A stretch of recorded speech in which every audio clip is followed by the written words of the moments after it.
Ladies Facebook use பண்ணுற லேடிஸ்க்கு இந்த பதிவு யூஸ்ஃபுல்லாக இருக்கும். ஃபேஸ்புக்கில் ஒரு நபர் நம்மளுக்கு ஃப்ரெண்டாக இருக்கணும்.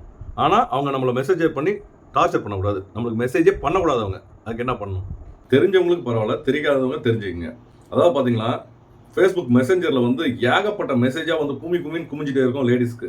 ஏன்னா ஜென்ஸுக்கே அவ்வளோ வரும்போது லேடிஸ்க்கு சொல்லவா வேணும்? அதில் வந்து பார்த்தீங்கன்னா உங்களுக்கு பயங்கர இரிட்டேட்டிங்காக இருக்கும். நீங்கள் ஆக்சுவலாக ஒருத்தவங்களுக்கு மெசேஜ் பண்ணலாம், 2 பேருக்கு மெசேஜ் பண்ணலாம்.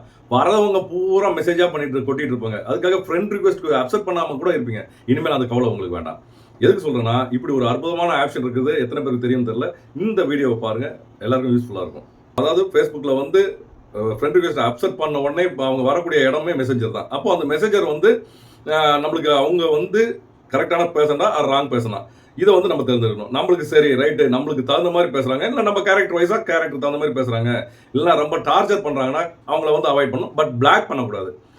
அடுத்தவங்க மனசை வந்து புண்படுத்தக்கூடாது, மனசை நோகடிக்கக்கூடாதுன்றதுல கொஞ்சம் கவனமாக இருப்பாங்க. அதாவது நீங்கள் மெசேஜை வந்து அவங்க பண்ணிகிட்டே இருப்பாங்க உங்களுக்கு, பட் அவங்களுக்கு பண்ணுற மாதிரியே இருக்கும். ஆனால் நீங்கள் உங்கள்கிட்ட மெசேஜே வராது, உங்கள் ஸ்க்ரீன் மெசேஜே வராது உங்களுக்கு. அதனால் எந்த ஒரு டிஸ்டர்பன்ஸும் இருக்காது. அவர் உங்கள் ஃப்ரெண்டாகவே இருப்பார். வேணா உங்கள் ஃபோட்டோவுக்கு அவர் கமெண்ட்ஸ் கொடுத்துக்கலாம், அதை என்ன வேணும் பண்ணிக்கலாம், பப்ளிக்கில் வந்து அவர் என்ன வேணும் பண்ணிக்கலாம். ஆனால் ப்ரைவேட்டாக அவர் எதுவுமே உங்களை வந்து டார்ச்சர் பண்ண முடியாது. வீடியோ கால் பண்ணுறதோ ஒரு கால் பண்ணுறதோ எதுவுமே பண்ண முடியாது. மெசேஞ்சர் ஓப்பன் பண்ணுங்கள். ஓப்பன் பண்ணிவிட்டு இப்போ பாருங்கள், விஜய் சந்திரசேகரன் அவங்க வந்து மெசேஜ் பண்ணியிருக்காங்க. பட் நான் அவங்கள வந்து அப்செட் பண்ணல. ஃப்ரெண்ட் ரிக்வெஸ்ட் கொடுக்குறாங்க, நான் அப்செட் பண்ணல. அதாவது பார்த்தீங்கன்னா பாம்பையும் அடிக்கணும், ஆனால் கம்பு முறியக்கூடாது. அந்த மாதிரி தாங்க. அவர் மனசும் புண்படக்கூடாது. அதுக்கு என்ன பண்ணணும்னா அந்த பட்டனை அது மெசேஜ் இருக்குல்ல, அதை ப்ரெஸ் பண்ணுங்கள். ப்ரெஸ் பண்ணி அழுத்தி பிடிச்சிட்டு ஆப்ஷன் பாருங்கள். அந்த ஆப்ஷன் இதில் இல்லை. பிகாஸ் நான் இன்னும் அப்செட் பண்ணல. இப்போ என்ன கேட்குது, பிளாக் ஆர் டிலைட் அப்படி கேட்குது. அவர் பிளாக்கும் பண்ண வேண்டாம், டிலீட்டும் பண்ண வேண்டாம். இப்போ என்ன பண்ணுறீங்கன்னா ஒரு ஹாய் போட்டுங்க. ஹாய் போட்டு மெசேஜ் அவருக்கு சென்ட் ஆகிடும். அவரும் பார்ப்பார், ரிசீவ் ஆகும்.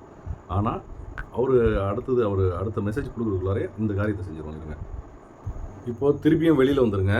வெளியில் வந்துட்டு பழையபடி அதே ப்ரெஸ் பண்ணுங்கள். அழுத்தி பிடிச்சிங்கன்னா இப்போ இந்த ஆப்ஷன் காட்டுது பாருங்கள். இந்த ஆப்ஷன் பேர் தான் ரெஸ்ட்ரிக்ட், கட்டுப்படுத்து. நம்ம கட்டுப்படுத்துறது எல்லாமே இப்போ ஒரு இடத்துல போய் ஸ்டோரேஜ் ஆகியிருக்கும். அவங்க வழக்கம் போல் மெசேஜ் பண்ணிகிட்டே இருப்பாங்க. பட் நம்மளுக்கு எதுவுமே தெரியாது, அந்த சிம்டம்ஸ் எதுவுமே தெரியாது, நோட்டிஃபிகேஷன் எதுவுமே வராது. No tension.